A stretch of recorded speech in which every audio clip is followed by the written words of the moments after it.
can't even read this fucking hookup shit in a bookstore. Yeah, no, it's discontinued.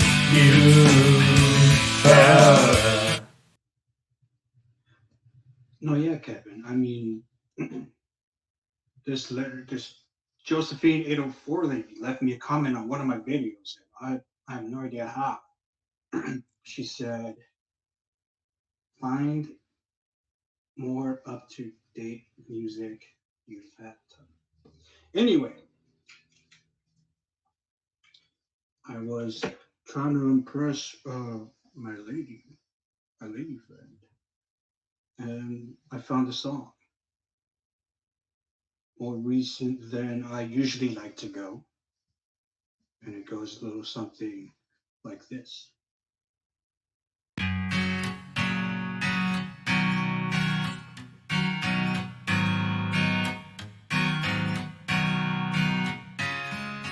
Woo!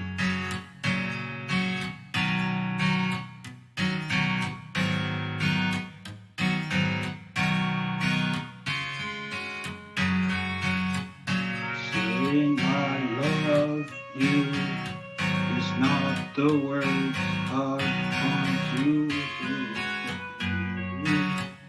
It's not that I want to, not to say what you only.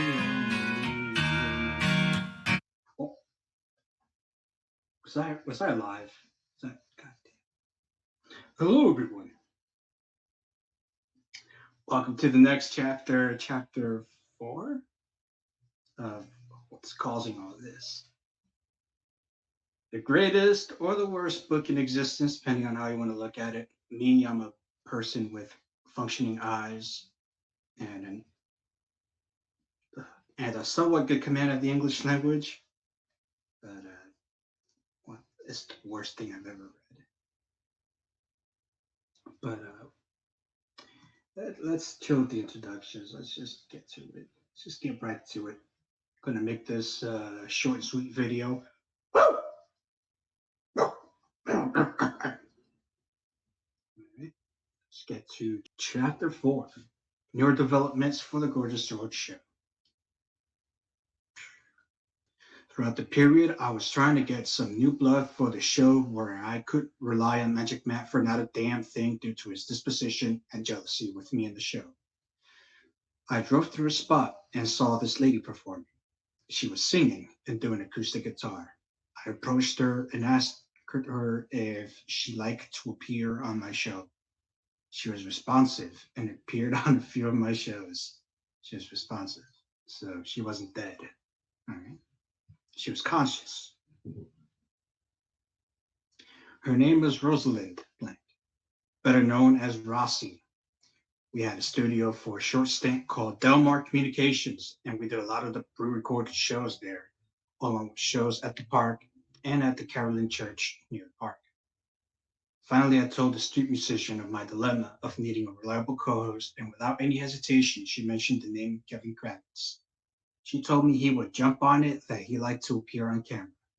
We met with Kevin, and he appeared on one of my 30-minute live shows as my attorney, and also one of my pre-recorded shows at the ballroom at the Holiday Inn. We put in an ad in the paper for female co-hosts and co-workers to help with the production. Magic Matt appeared with me and Kevin in this show. While we were bringing in the props in the ballroom, I thought the mannequins that Kevin had in his vehicle would be interesting as props for the show. Literally, these are like what you would see in a department store.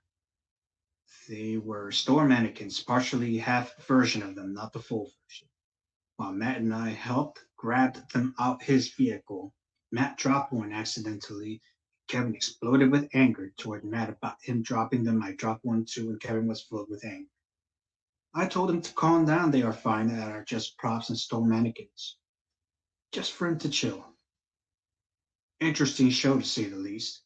We had a girl by the name of Michelle appearing, and a local nightclub dancer named Susan who appeared. Michelle seemed like she wanted to get drunk, and Matt supplied the drinks. Needless to say, she became frisky and flirtatious with us. Kind of the life of the party.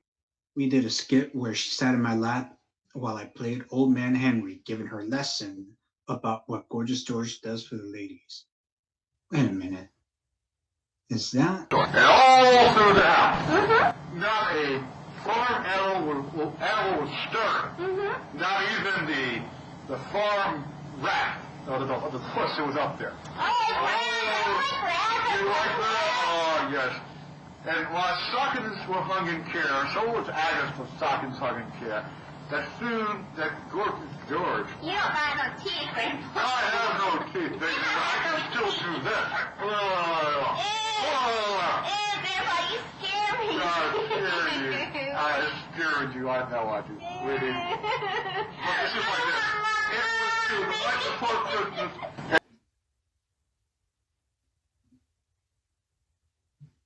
I hope not. While we filmed, her hand was grazing my third leg, and it felt really Great and relaxing. She was drunk and wanted to have sex. I encouraged the grazing of my third leg. I didn't, though, encourage any sex since she was intoxicated. Good for you. You know boundaries. Gold star for you, fat ass. Anyway, I said if she sobered up and still wanted to, we could visit that possibility, but not at the moment she was at, knowing she was drunk as a monkey. Matt, of course, wanted to take advantage of her, and I told him to back the fuck off. Ain't going to happen. After we had a few shoots and skits, her rubbing down there, I felt the need to give her a big hug and get her a cup of coffee so she could sober up somewhat since she had to drive back home. She then mentioned that she had to get back home before her boyfriend came back. I said to myself, why is it always about the boyfriend? Susan walked in, was ready to do her scenes for the show. Michelle left, and I said, give me a call when you get back home so we know you made it home safe. Hugged her again and said, let us know that you made it home. Meanwhile, Kevin and Matt were preparing for the next skits, and Susan started dancing while Kevin was adjusting the camera. After the show was finished, I get a phone call from Michelle, but it wasn't her, it was a man's voice. I said, hello, can I help you? The guy was screaming on the phone saying, you got my girlfriend drunk. What the fuck did you do with her for that long? I said, you need to calm yourself down and stop cursing on the phone. She answered an ad to appear on camera, and she helped us out during the production. Well, why in the hell is she drunk? We had a bar with the rental of the room, and she drank. She's a grown adult, so she chose to drink. You got my girl fucking drunk, you son of a bitch, he said. I told him to go fuck himself and have her call me after she sleeps it off. The hell I will, you took advantage of the situation. There's nothing that was done, so sir, again, can fuck yourself. That was not my problem, and she was a grown adult. I came to Matt and said, you caused me a problem getting her drunk. I'd explained I didn't get her drunk, besides you benefited the most out of it. I said simply, you know you did get her drunk, and I had to listen to it by some jealous boyfriend on the phone. Anyway, the taping was a success, and we made a good show. During this time, I was in need of a production guy to help us out. We were introduced to a guy by the name of Jim Blank. He was about 400 plus guy that had a severe weight problem, but knew his craft well and helped us to editing and special effects with our show. He helped us out tremendously throughout the period of doing pre-recorded shows, along with going into the block of live shows every week. More live shows being produced, so we used Jim in the control booth during the camera work and started doing live shows on a regular basis. It was 1999, an 8-hour year where we started back up doing our live shows every Thursday night. Kevin, Matt, and myself. Unfortunately, news got back to me in February 1999. My aunt Ava had passed away. It was very hard and shocking to deal with.